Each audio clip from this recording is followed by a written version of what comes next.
All right, future lifesavers, buckle up. We're diving back into the wild world of EMTs with Zeke and Anya.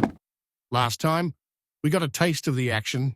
Now, we're about to go full-on adrenaline junkie with one of the most crucial skills in your EMT toolkit, the primary survey. Trust me, this isn't your grandma's bingo night. It's the difference between life and death.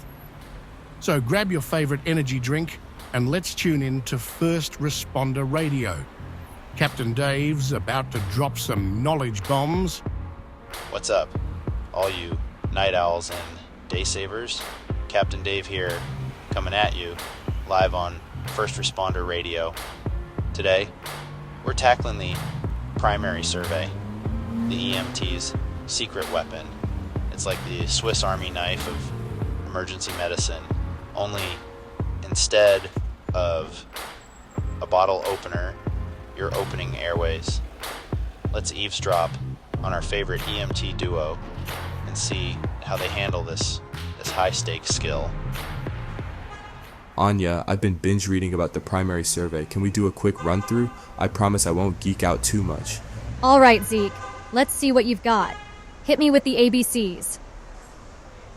For $500, Anya, airway, breathing, and circulation. Ding, ding, ding. But hold your horses, hotshot. Before we even think about ABCs, what's the very first thing we do? Oh, the suspense. Is it scene safety? Bingo! We don't want to end up as patients ourselves. Now, break down that airway for me. Well, you see, when a mommy airway and a daddy airway love each other very much...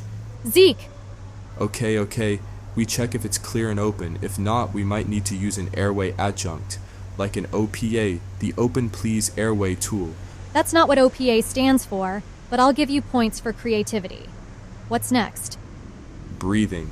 We look, listen, and feel. It's like a really intense game of Simon Says. And if Simon's not saying anything? Then we jump in with our trusty BVM, the Breathe Victim Breathe machine. We really need to work on your acronyms. But yes, we'd start ventilations. Now, what's the C in ABC? Circulation. We check for a pulse and look for any major bleeding. It's like being a detective, but instead of looking for clues, we're looking for blood, which now that I say it out loud sounds kind of creepy. Welcome to EMS, kid. It gets weirder. Now, what comes after ABC? Don't panic. Close, but no cigar. It's disability. We check neurological function. Oh, right. Are they alert? Do they respond to verbal or painful stimuli? Like if I yelled free pizza, would they react? Let's stick to more professional methods. And the last step. E for expose. We check for hidden injuries. It's like a really intense game of hide and seek, but with bruises. You've got a unique way of putting things, Zeke. But you're not wrong. All right, hotshot, put it all together for me. A, B, C, D, E. Airway, breathing, circulation, disability, expose, or as I like to call it, always be checking dudes everything. Well, that's one way to remember it. But seriously, Zeke, this primary survey is crucial. It's your roadmap in those first moments with a patient.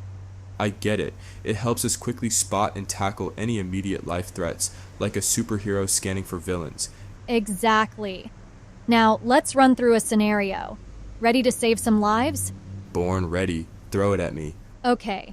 We arrive on scene. What's the first thing you do? I survey the scene, ensuring no danger lurks in the shadows. Good. The scene is safe. You approach the patient. What now? I check the airway. Hello? Anyone home in there? The airway is partially obstructed. What do you do? Time for the trusty OPA, open sesame. Good. Airway is now clear. Next? Breathing check. Houston, we have respiration. But it's shallow and rapid.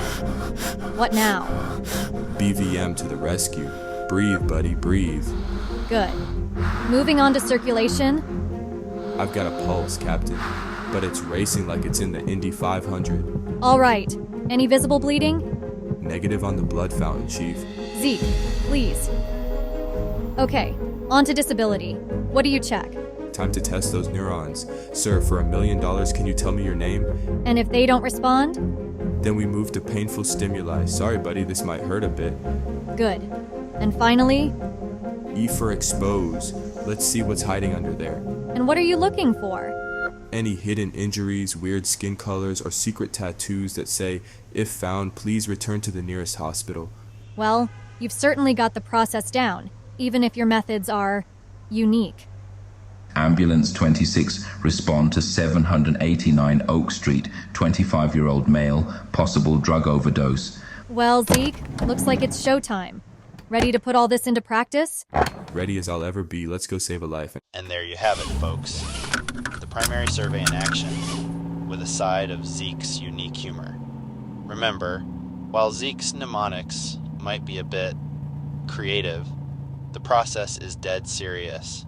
It's all about quickly assessing and prioritizing patient care in those critical first moments on scene. All right, future lifesavers, let's break it down.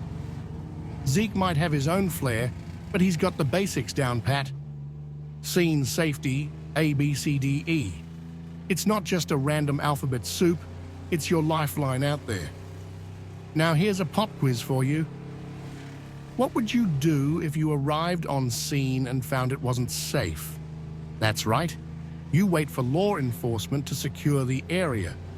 Remember, you can't help anyone if you become a patient yourself. Exactly, Don. And let's not forget the importance of clear communication with your partner. Notice how Anya guided Zeke through the process. That's teamwork in action, folks. Good point. In the field, clear communication can make all the difference. It's not just about knowing the steps, it's about working together seamlessly under pressure. Speaking of pressure, let's talk about that drug overdose call they're heading to. Zeke's about to face a real test of his skills. Any advice for our listeners, Don? Absolutely. In a potential overdose situation, the ABCDE approach is more crucial than ever. Pay special attention to the breathing. Opioid overdoses often cause respiratory depression. And don't forget about scene safety. There might be needles or other hazards around. Great points. And remember, folks, while Narcan can be a lifesaver in opioid overdoses, it's not a substitute for good old ABCs. Always prioritize airway and breathing. Exactly. Now, listeners, here's your homework. Practice running through the primary survey. Do it in the shower while you're making breakfast. Heck, do it while you're waiting in line for coffee. The more it becomes second nature, the better you'll perform under pressure. And that's a wrap for today's lesson, folks. Remember, in EMS, knowledge is power, but practice makes perfect. Keep honing those skills, and who knows, maybe one day you'll be as smooth as Anya, or as entertaining as Zeke. Thanks, Dave, and thank you, future lifesavers, for tuning in. Next time, we'll dive into the secondary survey, because there's always more to discover. Until then, stay safe, stay prepared, and keep practicing those ABCs.